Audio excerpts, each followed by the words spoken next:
SQL Server has a lot of different functions that you can use to help perform different operations on your data. All of these are collectively known as built-in functions, and that's what we want to take a look at in this lesson, is how to use built-in functions. Functions come in a lot of different varieties, a lot of different flavors, and allow us to perform different operations on data. For example, functions will allow us to handle null data, manipulate dates, work with strings, and convert from one data type to another. You also have the ability to create your own, and you could do this through T-SQL, or if you want more power, you could do this with .NET. Now, one of the goals for this lesson is not to list off every single function, nor to try and demo every single function. Because I think what's going to wind up happening if I do that is that this lesson would then wind up being a perfect cure for insomnia. So instead, I'm going to try and keep things as entertaining as possible, as light as possible, and to highlight some of the functions that you're going to find yourself reaching for most often when you're inside of SQL Server. If you're curious about a full list of available functions, you can go look at the SQL Server documentation, or again, what's frequently known as books online. Functions also fall under two main umbrellas, deterministic and non-deterministic. Basically, the difference between these two is what's going to happen if I keep passing in the same value. If I pass in the same value and get back the exact same result, that's a deterministic function. On the flip side, however, a non-deterministic function means that I pass in a value and I'm not guaranteed to get back the same answer.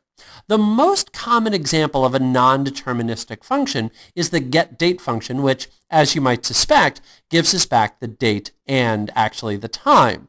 So as a result, we wait another second and we're going to get back a different result, even though we're passing in the exact same parameters, which is typically going to be none. You also want to be very careful about how you use and where you call functions. One of the things that calling functions can wind up causing SQL to do is to work row by row through all the results as opposed to just acting upon the entire result set. This is sometimes known as a hidden cursor. Cursors, by the way, are a little feature inside of SQL that allow you to go, well, row by row inside of your data. Now, while it's not actually a cursor behind the scenes, some people like to think of it as a cursor. In a nutshell, you want to be very careful about passing functions into select and in particular into where lines inside of a SQL query. Now, if you pass a function into a select line and you pass in a column, what's going to happen is for all the results that you get, it has to work through each item and call that function, which might not necessarily be the end of the world. If, however, you put it into a where statement, so I, on a where statement, pass a column into a function, now every single row in that table would then have to be passed into that function, and that can really wind up slowing things down. So be very careful about where you place functions inside of a select statement.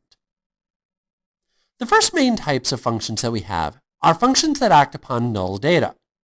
IsNull is a function that will take two parameters. And what will happen is it will return the first non-null parameter.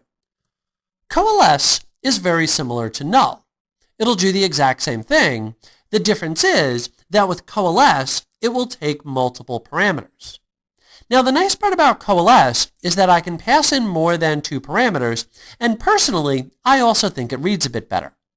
Let's take a real quick look at how we could utilize IsNull or coalesce to help improve the output of a query that's using middle name.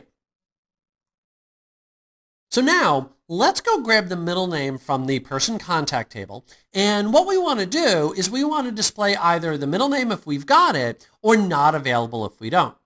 So let's start off by saying select, and then we'll say first name, we'll say last name, and then we'll say IsNull, and then middle name and not available. And we'll say as is null middle name. And then let's do the exact same thing with coalesce. So with coalesce, it's going to be middle name, and again, not available. And this will be as coalesce middle name. And then again, from person contact. Okay.